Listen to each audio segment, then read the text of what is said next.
I want to see if I could get ChatGPT to make me, like, write me a short story that I could read, like a horror story. Let's see.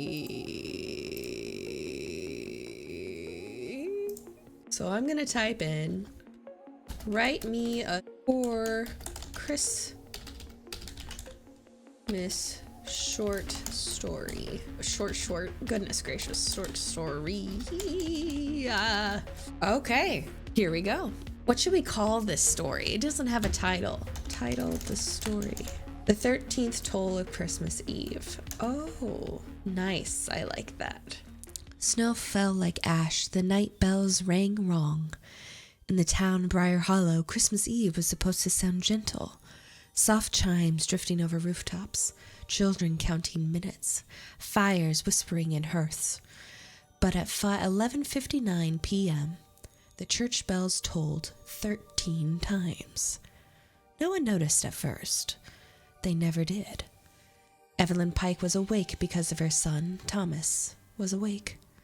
He stood at the living room window, forehead pressed to the glass, breath fogging it in slow circles. "Mom," he whispered, "Santa's early." Evelyn smiled tidily. "Santa doesn't want to come early. He waits until..." And then she stopped. Footprints appeared in the snow outside. Not boots, not shoes, bare feet. They were long. They were too long. Toes stretched, pressed deep into the snow as if whatever made them was heavy. Far heavier than a man should be. Footprints stopped beneath the window. A knock came at the door, with 3 slow taps. Tap, tap, tap. Evelyn's chest tightened. "Thomas, go to your room." "But he brought presents." Another knock, louder this time. Evelyn grabbed the fireplace poker and crept forward. The smell hit her before she reached the door. Pine rot and something sour beneath, like old meat wrapped in tinsel. "Mrs. Pike," a voice crooned, warm and wet. "I've come for the children." She froze. "You've got the wrong house." A pause, then a soft laugh. "No, I never do." The doorknob turned on its own. Frost raced across the wood as the door opened inward, revealing a shape too tall to stand upright. Red cloth hung from its strips, blackened and stiff with age, antlers twisted from its skull, scraping the doorframe. Its face was a skull stretched tight with skin, eyes glowing like embers of a dying fire. A sack bulged behind him. A sack dragged behind him, bulging. Something inside moved. "You've been good," it said kindly. "And the children are never behind." Thomas screamed. Evelyn swung the poker, but the thing caught it easily, fingers cracking like ice. It leaned down, breath frosting her face. "Next year," it whispers. "Leave an offering." The bell rang again, 13 times. When the morning came, the Pike house was empty.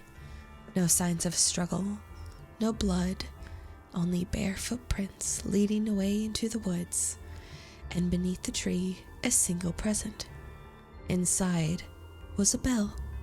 And every Christmas Eve since, if you listen closely at midnight, you can hear it ringing, far from town, counting children who forgot to be afraid.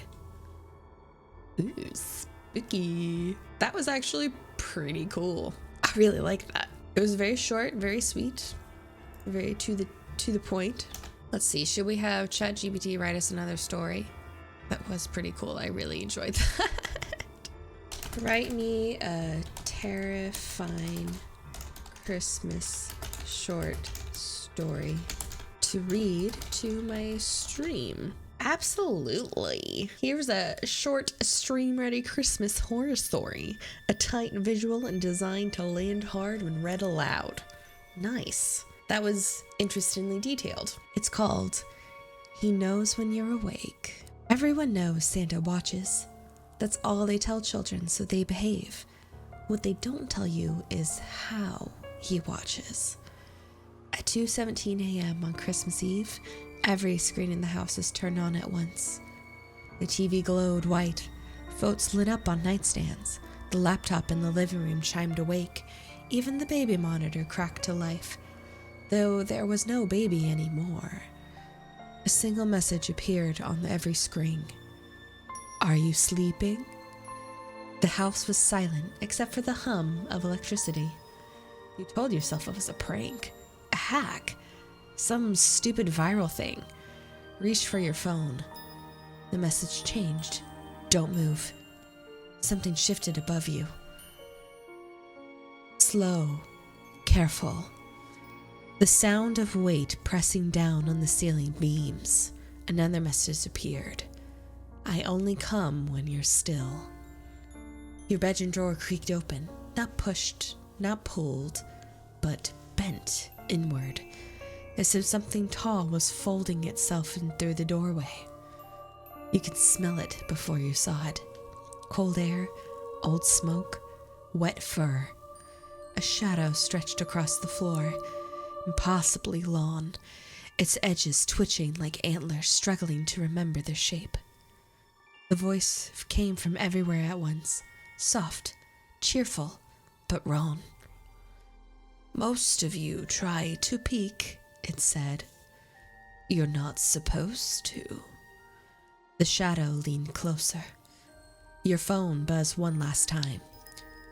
Naughty children get coal. Adults get replaced. You squeeze your eyes shut. That's when you heard it unzip the red suit. And that's why, every Christmas morning, when someone wakes up in your bed who looks exactly like you, smiles like you, streams like you, but never blinks, and if you're watching this right now, he knows that you're awake.